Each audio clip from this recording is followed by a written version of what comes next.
These days, most airlines are charging fees for just about everything, including luggage.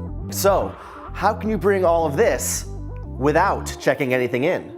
We'll find out on today's Savings Experiment. The Savings Experiment, presented by Bank of America, because frugal is the new cool.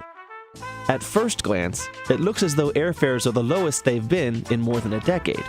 But don't be fooled. That's just because the airlines have moved their biggest profits to their fees. And checking a bag is the biggest fee of all. Let's say you're planning a nice family vacation to Orlando. Most airlines expect you to pay about $20 per bag if you check in at the airport.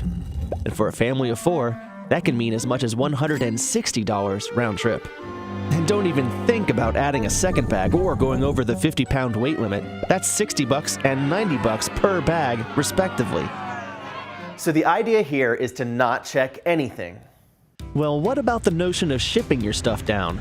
Well, assuming one piece of luggage weighs 30 pounds, it would still be cheaper to check it in than to go with any of the major delivery services. They do offer less expensive options, but you still have to pack your things ahead of time. And who wants to pack that far in advance? To avoid charges entirely, the only alternative you really have is to rely on your carry-on bag. You're probably asking yourself, how am I going to fit all of my stuff into a 22-inch by 14-inch by 9-inch case? Here's how.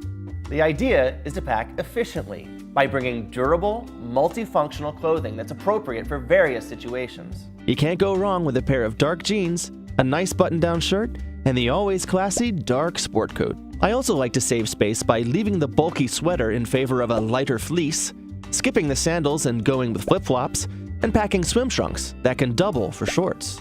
For beach locations, leave the beach towel. Try a sarong. You can wear it, it takes up less space, and it dries faster. Lastly, instead of light clothes, bring dark clothes. They do a better job of hiding stains, and you'll be dressed to hit the clubs. Now here's how I like to pack. I stack the clothes on top of each other, and then I use a rolling technique. And this not only maximizes what little space you might have, but it also prevents wrinkling. What about the big stuff? Now for the moment, the airlines don't charge you to gate check a stroller or a car seat, but that doesn't mean they're not a royal pain to carry along. I recommend renting all that stuff while you're down there. There are several resources online that offer quality products at competitive rates. Basically, you leave the big stuff at home, and while you're at it, that goes for anything disposable. Shampoos and lotions? Hotels have them. If you really need to bring your own, use those handy little travel bottles. Diapers. Get some for the flight, get the rest there. The same goes for suntan lotion and sunblock. Now, if you have to check your bag, and you plan on buying souvenirs wherever you're going, then you need one of these. It's this cheap, lightweight luggage scale. And all you do is you clip it to your luggage, and you'll never be surprised by overweight charges at the airlines again. There's no reason to spend more than you have to when you travel. With some simple packing and some planning ahead, you can avoid extra fees and pass the savings on to your family.